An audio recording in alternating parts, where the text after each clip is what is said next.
하나님의 말씀은 우리 에베소서 4장 25절입니다.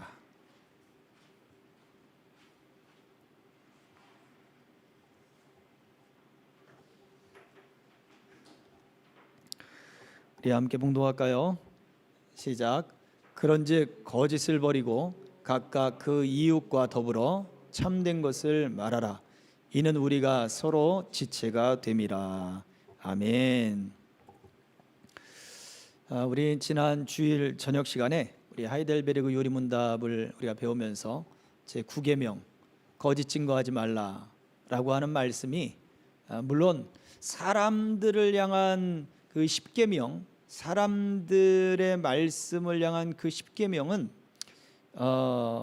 사람들에게만 국한되지 않았어요. 하나님의 그 말씀과 언약에 이 말씀들이 연결되어서 그래서 10계명을 우리가 지키고 따르는 것은 하나님의 말씀들, 하나님의 언약 안에 살아가는 하나님의 백성의 모습을 바로 보여주었다는 말씀들을 살펴보았습니다. 자, 그런데 이 9계명에서는 또 특별하게 이런 말씀이 첨가되어 있죠. 네 이웃을 위하여라고 하는 말이 첨가되어 있어요. 그래서 특별히 사람과의 관계의 말씀이지만 그 사람과의 관계 중에서도 너의 이웃이 있다. 너의 이웃이 있다. 한 율법학자가 예수님께 나와서 묻죠. 어떻게 하면 영생을 얻겠습니까?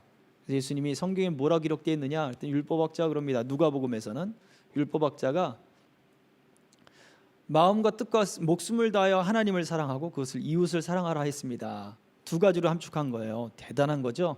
구약의 모든 율법을 딱 두 문장으로 줄였으니까 굉장히 똑똑하고 말씀을 잘 분별하는 사람이었던 거죠.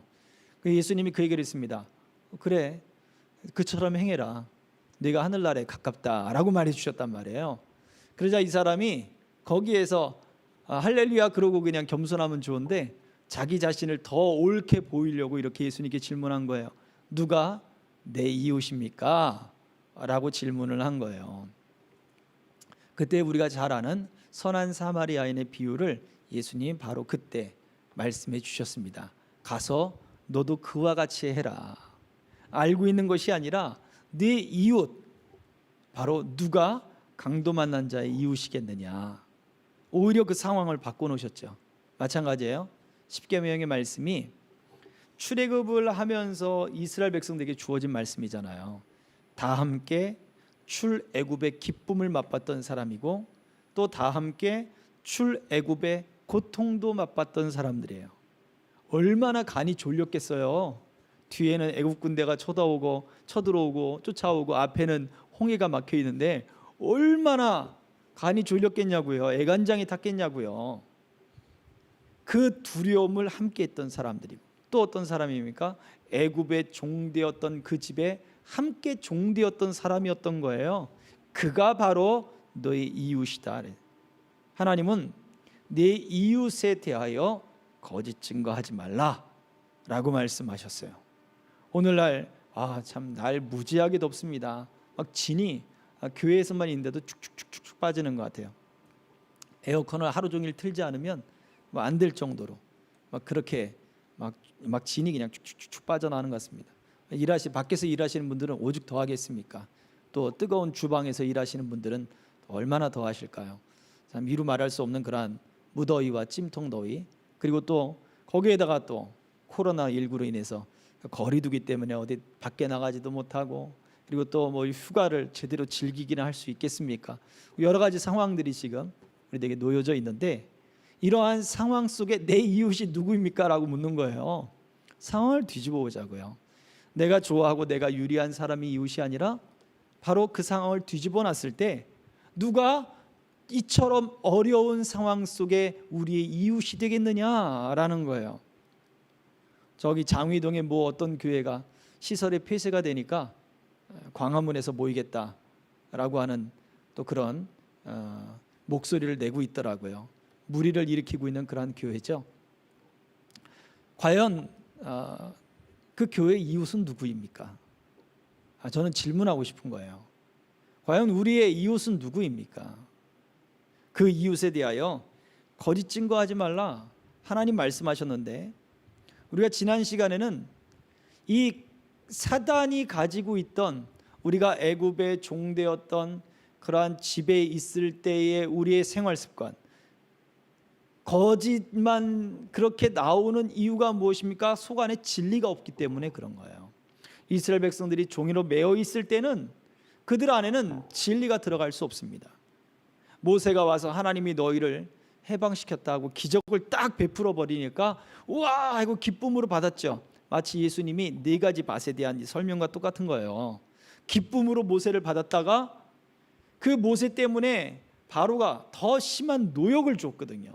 그랬더니 어떻게 돼요? 금세 확 가라앉아가지고 기분이 가라앉고, 그 다음에 또 기분이 나쁘고 막, 그래서 돌을 들어서 모세와 아론을 죽이려 한단 말이죠. 어떻게 받아들였습니까? 하나님이 자기들을 해방시킬 사람들로 기쁨으로 받아들였었잖아요. 그런데 돌을 들어 죽이려 했단 말이죠. 이게 참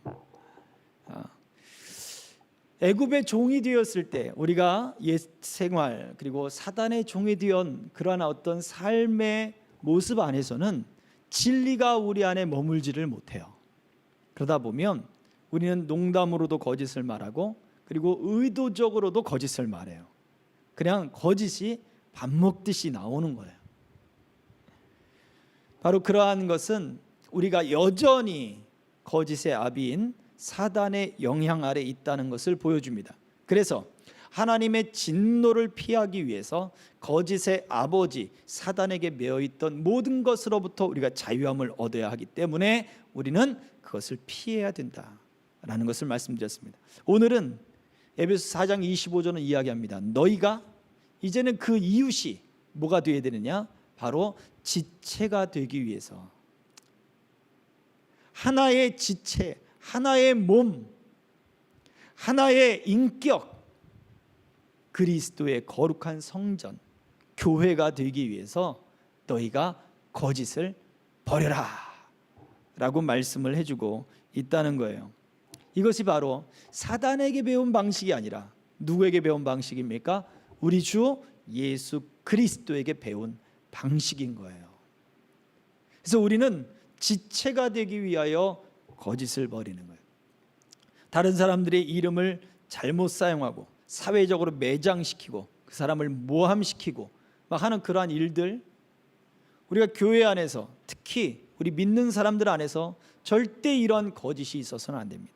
두 번째, 우리가 믿는 사람들로서 같이 교회를 다니지 않는다 하더라도 세상 사람들이 가지고 있는 똑같은 세상의 방식, 사단이 보여주는 세상의 영광의 방식, 그 사단의 방식을 따라 우리가 살면 안 된다는 것을 말해주고 있어요. 우리는 하나님의 나라의 방식, 비록 우리가 소돔 땅에 거한다 할지라도 그 안에서 살고 있는 의로운 롯과 같이 우리는요, 롯은 분명히 성경에서 의로운 심령이 상했다 그랬어요.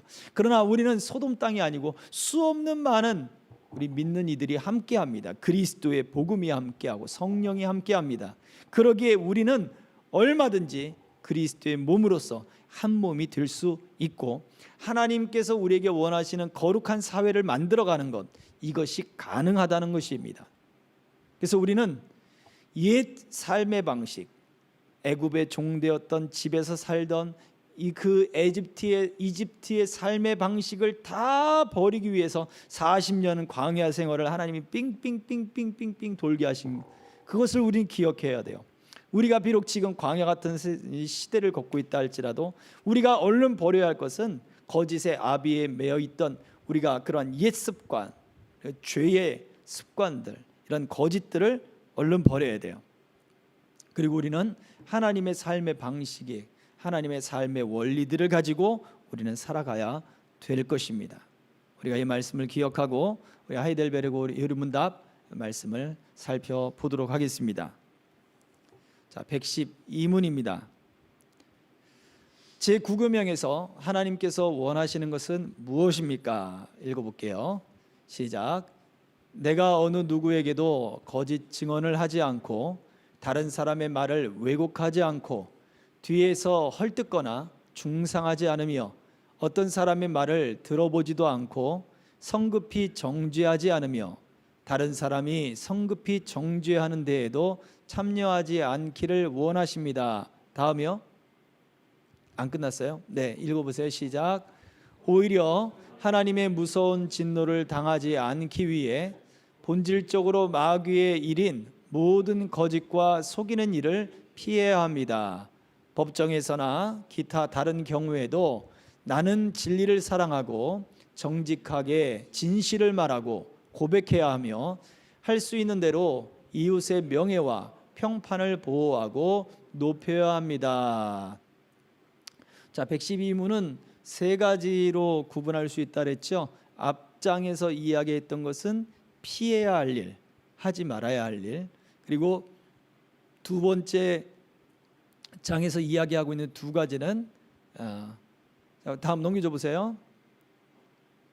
네, 자, 본질적으로 속이는 일을 피해야 한다. 앞장에서는 하지 말아야 할 일, 두 번째, 첫 번째 문단에서는 피해야 할 일, 그리고 법정에서나 다른 어떠한 경우에도부터 시작해서 이웃의 명예와 평판을 보호하고 높여야 합니다. 이것은 우리가 힘써야 할 일이라 라고 하는 거예요. 그래서 결론적으로 얘기하면 진리를 사랑하고 어떠한 경우든지 진리가 우리 안에 있어야 합니다. 안 그러면 우리는 여전히 거짓 그리고 하나님의 그 진노의 영향 아래 들어가는 거예요. 그래서 어떠한 경우에도 진리를 사랑하고 그 다음에 정직하게 진실을 말하고 정직하고 진실을 고백해야 합니다. 그리고 오늘 읽었던 우리 말씀처럼 지체가 되기 위해서 이웃과 거짓을 버려라 하셨던 그 말씀처럼 이웃의 명예와 평판을 보호하고 높이는 일 또한 우리가 힘써야 합니다. 이것이 바로 그리스도인들에게 주어진 삶의 원리입니다. 자, 그렇다면 우리 말씀을 한번 또 구체적으로 살펴보도록 하겠습니다. 다음 장이요. 다른 사람의 말을 왜곡하지 않고 뒤에서 헐뜯거나 중상하지 않으며 112문에서 이야기하고 있는 거죠. 하지 않아야 할 일 이거예요. 다른 사람의 말을 들어보지도 않고서 성급하게 남을 판단하거나 정죄하는 데에도 참여하지 않아야 하는 이유와 우리의 구원이 어떤 관계가 있나요? 왜 그 일들을 하지 말아야 합니까? 다른 사람들 다 하는데 그 일 안 하면 내가 손해보는 것 아닙니까? 내가 바보스럽게 사는 것 아닙니까? 근데 우리가 하지 말아야 할 이유는 우리의 구원과 연관되어 있다는 거예요.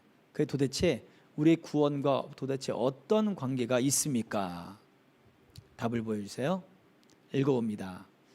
애굽 땅 종되었던 집에서 구원하신 것은 그들이 거룩한 민족으로 새로운 땅에서 서로 참말을 하고 다른 사람의 이름을 존중하는 거룩한 사회를 이루어 나가게 하려고 말씀하신 것입니다. 네, 하나님이 이 애굽 땅에서 그들을 건져내신 이유가 바로 그 십계명에 등장한다는 거예요. 십계명의 말씀 안에는 하나님이 애굽 땅에서 건져내신 분명한 이유를 담고 있는데 그 근본적인 하나님의 이유는 하나님이 주실 땅, 가나안 땅, 바로 그 땅에 들어가서 이제 어떠한 사회를 만들어야 되느냐. 너희가 그 땅을 공짜로 얻었으니까 그 땅에서 마음껏 누려라. 그런데 그 땅에 살고 있던 가나안 족속들이 행하던 일들을 다 없애버리고 그들이 행하던 그 악한 일들을 따라하지 않고 하나님의 원하시는 하나님의 삶의 원리를 따라 살아나가라 라고 말해주고 있기 때문에 그래요. 이것을 구원받은 백성에게 주신 겁니다. 오늘날 마찬가지죠.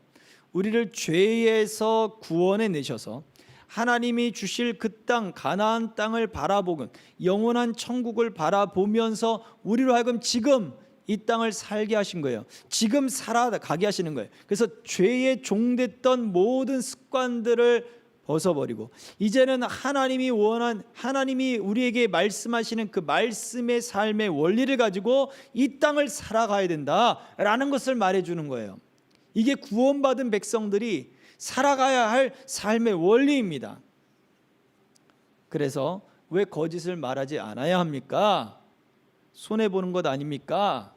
네, 손해 보더라도 우리는 하나님이 말씀하시는 삶의 원리를 지금 우리가 살고 있는 세계 속에서 나타내야 합니다. 자, 다음이요. 애굽에서 바로의 종으로 있는 동안에 하나님의 통치를 그들 안에서 잘 드러낼 수 없었습니다. 그렇죠. 애굽에서 종되었을 때는 하나님의 뜻을 순종하지 못했어요. 하나님을 섬기러 나가겠다, 그것도 못 나갔죠. 그 다음에 하나님의 삶의 원리로 그들이 살아갔다, 진리 하나님이 해방시켜줬다, 뭐 그런 이게 불가능했습니다. 모세를 통해 전해준 그 말씀이 그들을 기쁘게 했을지는 몰라도 그들 마음 안에 자유를 얻게 하지 못했어요. 왜 그랬을까요? 그 이유를 두 가지로 이야기를 했었습니다. 자, 다음을 볼까요? 첫째, 시작. 이스라엘 사람들을 분열시키고 그들끼리 서로 미워하도록 만들었습니다. 둘째, 모세를 거짓말장이로 매도하면서 동시에 이스라엘 사람이 모세의 말을 듣지 못하도록 더 무거운 노역을 하게 하였습니다. 네, 그들끼리 서로 미워하게 하는 것이 죄의 종이 된 사람들의 삶의 방식이란 말이죠. 사단은 서로를 미워하게 합니다. 헐뜯게 하고 서로를 싫어하게 하고 서로 싸우게 하고 심지어 다투게 하고, 이것은 하나님이 주시는 삶의 원리가 아니에요. 바로는 이스라엘 백성들을 정말 잘 아는 사람이었습니다. 그리고 그들을 어떻게 해야 그들이 하나로 마음을 뭉치지 못한다는 것을 잘 알았습니다. 그래서 이스라엘 간부를 두고 이집트 감독자는 이스라엘인 감독자들을 혼내는 거예요. 그러면 이스라엘 감독자가 이스라엘 노역자들을 대해서 또 안 좋은 소리를 합니다. 그러면 서로 분열을 일으키는 거예요. 이것을 사용했죠. 사단도 마찬가지예요. 우리를 미워하게 하고 거짓하게 하고 그리고 후욕하게 만들고, 그리고 거기서 어떤 그런 이야기들 들었을 때 감정이 상하게 하고 싸우게 하고 막 하는 그런 일들을 바로 그렇게 하는 거예요. 이간질시키고 사회적으로 매장시키고 왕따를 시키고 하는 그러한 모든 습성들이 다 이런 죄의 습성에서 나오는 거예요. 사람들을 유령시키고 그런 일들이 비일비재하죠. 우리 주변에서도 바로 그렇습니다. 이게 서로 분열시키는 거예요. 교회 안에서도 서로 분열이 일어나고 미워하고 다투고 얼굴 안 보고 막 헐뜯고 서로 모함하고, 다 그게 하나님의 원리로 사는 게 아니에요. 다 그거는 옛 습관, 죄의 습관대로 사단의 원리로 사는 거예요. 아니 그건 저 사람들이 잘못해서, 네, 그러더라도 교회는 교회의 방법대로, 하나님의 말씀의 방법대로, 그리고 또 교회의 또 권위와 또 교회의 그 치리를 따라 그렇게 절차를 밟아서 잘 은혜롭게 모든 일들을 진행을 해 나가야지, 그냥 다투고 싸우고 하는 일들은 절대, 네, 서로 분열하는 일은 사단이 하는 삶의 원리입니다. 자, 두 번째, 결국은 모세를 거짓말쟁이로 만들었어요. 모세는 하나님의 말씀을 들고 다가왔잖아요. 근데 말씀을 들고 그 말씀을 전하는 일들을 거짓말쟁이로 만들어 버리는 거예요. 그리고 그 말이 진짜 그러한가 알지 못하도록 더 분주하게 만들어 버렸어요. 더 힘들게 만들어요. 진이 빠지게 만들어 버린 거예요. 그러니까 말씀을 묵상할 시간도 없는 거예요.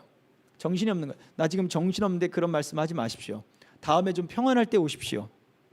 그렇게 돼 버리는 거죠. 이게 바로 종이 되었을 때, 애굽의 종이 되었을 때 이스라엘 백성들의 모습이에요. 근데 이것이 바로의 종으로 있는 이스라엘 사람들에게 이것이 뭐가 있었다고요? 효과가 있었습니다. 마찬가지로 죄의 종이, 우리가 죄의 종에 매이게 되면 사단의 이러한 계력은 우리들에게도 정말 효력을 나타내게 되어 있어요.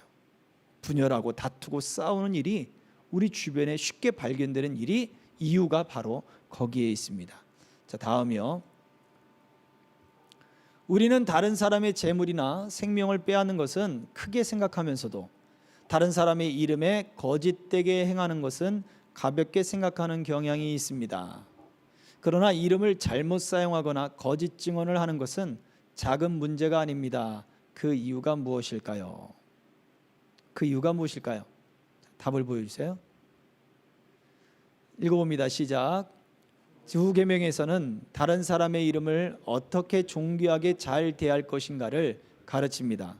왜냐하면 이름은 그 사람의 인격을 표현하는데 이름의 주인은 궁극적으로 하나님이시기 때문입니다. 네, 성경에 등장하는 이름들, 그 이름들은 결국 그 사람을 삶을 이끌어주고 또는 그 사람의 삶의 그 모든 원리들, 삶이 살아갔던 어떤 특징을 딱 짚어주는 그런 것이 되었어요. 성경에 등장하는 이름들은. 근데 그 이름들을 결국 누가 주셨느냐? 그 인격을 주신 바로 하나님이시다는 거죠. 대표적으로 누가 있죠? 야곱을 이스라엘로 바꾸셨고, 또요 아브라함을 아브라함으로, 사레를 사라로 바꾸시고, 시몬을 베드로로 바꾸셨죠. 사울을 바울로 바꾸셨습니다. 물론 히브리적 이름과 유대 헬라적 이름 두 가지를 다 사용했기 때문에 그 편지를 받는 사람들의 상황에 따라 그 이름들을 사용했을 수도 있습니다. 그러나 그럼에도 불구하고 그 이름을 따라 그들의 삶이 특징되어졌어요. 그리고 실제로 우리 예수님이 뭐 베드로에게는 야 너희 베드로의 이름은 뭐 시몬은 헬라적 이름이고 뭐 히브리적 이름이고 베드로는 헬라적 이름이야, 그런 말씀 안 하셨잖아요. 너는 베드로라, 반석이다. 네 믿음 위에, 이 반석 위에 내 교회를 세울 것이다. 그렇게 특징 짓는 모습들이 있었단 말이죠. 그래서 저와 여러분들에게도 마찬가지로 우리가 사람들을 존귀하게 하는 것, 결국 거짓 증언하지 말란 이야기는 그 이름을 이웃에 대하여 그 이름, 그 사람의 인격, 그 사람의 어떤 인간성, 이것들을 네가 함부로 좌우지우지하지 말란 얘기예요. 그 사람의 인격을 존중해주고, 그리고 그들도 하나님의 형상으로, 살인하지 말라라고 하는 말씀을 배웠죠. 하나님의 형상으로, 하나님의 생명이 그 안에 있기 때문에 그를 존중하고 그를 하나의 인격체로 올바로 바라봐야 한다. 왜냐하면 그 생명을 주신 분이 하나님이고 그다음에 그 인격을 주신 분이 하나님이시기 때문이다 라고 하는 것입니다. 자, 다음이요. 이것이 명예훼손죄와의 차이는 무엇인가요? 네, 그렇죠. 세상에서도 명예훼손죄가 있습니다. 참 속상한 명예훼손죄가 있는데 간음죄가 있죠. 간통죄, 간음죄가 있습니다. 근데 이게 죄가 없어졌어요. 법정으로 간통, 간음이라고 하는 그 죄가 법적으로 죄가 없어졌어요. 이게 개인의 자유를 침해한다 뭐 이래가지고 헌법에 위배된다 해가지고 이 죄가 없어졌어요. 그래서 지금도 부부간의 신뢰가 깨지고 상대 배우자가 흔한 말로 바람이 나서 부부간의 어떤 그 관계가 파탄이 됐을 때, 가정을 파탄에 이르게 했을 때 그 바람피는 현장이 붙잡혔잖아요. 또는 어떤 바람피는 증거가 잡혔어요. 그래서 상대 배우자가 일하고 있는 또는 상간녀, 상간남, 그 배우자와 바람을 피게 만든 그 사람들이 있는 장소에 쫓아가 가지고 이 남자가 또는 이 여자가 우리 배우자를 꼬셔서 바람 폈다, 사람들 앞에서 이런 이야기를 하게 되면 화가 나서 그런 일을 할 수 있잖아요. 그런데 나중에 그게 명예훼손죄로 걸립니다. 바람은 누가 폈어요? 상대 배우자가 폈어요. 근데 명예훼손죄는 누가 걸리는 거예요? 그 바람 폈다는 사실을 사람들한테 쫙 알렸다는 것 때문에 명예훼손죄는 내가 걸리는 거예요. 상대방이 걸면 내가 걸리는 거예요. 이 말이 됩니까 이게? 화가 나서 뺨을 때렸어요. 폭행죄가 돼요. 누가요? 바람 핀 사람이요? 아니요, 내가 때린 사람이, 화가 나서 때린 사람이. 이게 말이 됩니까? 이제 점점 개인의 인격, 개인의 어떤 사생활을 존중하는 그런 시대가 점점 흘러가게 될 것인데, 이 개인의 사생활도 참 중요하지만 이게 이러다 보니까 가정의 문제가 굉장히 소홀해질 수 있고, 그 다음에 두 번째는 개인의 사생활이 중요하기 때문에 성 정체성에 대한 인식의 문제가 이제는 점점 더 복잡하게 되어질 것입니다. 성 자기 결정권이라고 하는 것들 때문에 아무튼 그런 일들이 이제 이 사회들을 또 앞으로 사회가 점점 더 그 문제 때문에 혼란스러워질 것이고 시끄러워질 것이고, 이제는 아마 그 타락했던 노아의 시대든지 소돔 땅에서 일어났던 그 땅에서의 어떤 일이든지 아마 그런 일들 쪽으로 이 사회도 이제 점점 기울어가지 않겠나 생각을 해보게 됩니다. 그런데 자, 이처럼 세상에서 법적으로 이야기하고 있는 이 명예훼손죄와의 차이점은 무엇일까요? 거짓 증언하지 말라라고 하는 이웃에 대하여 그 이름을 잘못 사용하거나 아니면 그 명예를 존중하지 않는 것이 세상에서 이야기하는 명예훼손죄와 차이점이 뭘까요? 자, 답을 보여주세요. 읽어봅니다. 시작. 사회의 명예훼손죄는 두 사람 사이의 문제입니다. 거짓 증인이 되어 다른 사람의 이름을 함부로 쓰는 것은 그 사람을 세상에 보내시고 그 사람에게 독특한 이름을 주신 하나님께 대하여 죄를 짓는 것입니다. 네, 이게 세상에서 이야기하고 있는 명예훼손죄와 다른 것입니다. 부부간의 문제도, 부부간의 언약은 누구 앞에서 한 거라고요? 하나님 앞에서 한 거예요. 그래서 나는 사람들 앞에서 내가 그 이혼을 결정하고 법적으로 이혼을 완전히 성립했다 하더라도 하나님 앞에서 그 이혼이 성립되지 않는다는 것을 성경은 말을 했고, 그 다음에 또 무엇이었습니까? 남녀간의 그 이성간의 뿐만 아니라 그 성결정권, 자기 결정권이라고 이야기하는 사람 중심으로서의 자기 결정권이지만, 하나님은 하나님이 만드신 창조의 세계로서의 남성과 여성의 구분이 있다는 것을 사람들이 무시하게 되는, 하나님께 죄를 짓게 되는 부분은 분명하다는 거예요. 그래서 이것이 세상의 법과 그다음에 하나님 앞에서의 우리의 법과의 차이점, 분명한 차이점이 있는데, 우리는 하나님 앞에서 죄를 지을 거냐, 이 문제를 깊이 되새겨 보아야 한다는 것입니다. 자, 다음이요. 자, 십계명에서 사람 사이의 관계를 가르치는 계명들이 단지 사람 사이의 문제가 아님을 설명해 보세요. 예, 이미 여러 번 말씀을 드렸습니다. 답을 보여주세요. 자, 십계명에서 사람 사이의 관계, 첫 번째 살인하지 말라. 그것은 이유가 무엇이었습니까? 사람이 하나님의 형상대로 지음받았고, 그리고 또 사람의 생명은 누구의 것이요? 하나님의 것입니다. 하나님이 그 생명을, 그 호흡을 불어넣어 주셨잖아요. 자, 간음하지 말라라고 하는 그 말씀에서 무엇을 보았습니까? 부부의 언약은 누구와의 언약이라고요? 하나님과의 언약입니다. 우리끼리 다 갈라서 법적으로 도장 찍고 딱 끝냈어. 하나님과는 끝난 게 아니라고 하는 거죠. 예수님의 말씀 속에서 분명히 등장했습니다. 자, 그리고 도둑질하지 말라. 이 말씀은 어떻게 연결됩니까?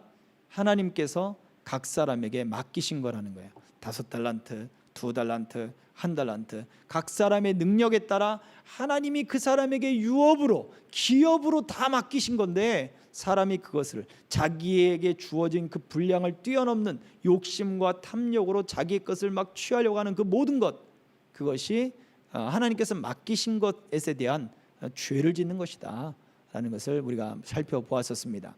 자, 이처럼 십계명에서 사람 사이의 관계의 이것을 가르치는 계명들은 단지 사람과의 문제가 아닙니다. 사람들과의 문제가 아니라 바로 하나님과의 언약의 문제입니다. 자, 다음이요. 자, 사단 마귀가 거짓말만 할 수밖에 없는 이유가 무엇인가요? 이미 말씀을 드렸습니다. 무엇이었죠? 마귀가 거짓을 말하는 이유는 진리가 그 속에 없기 때문입니다. 계속해서 읽어보세요.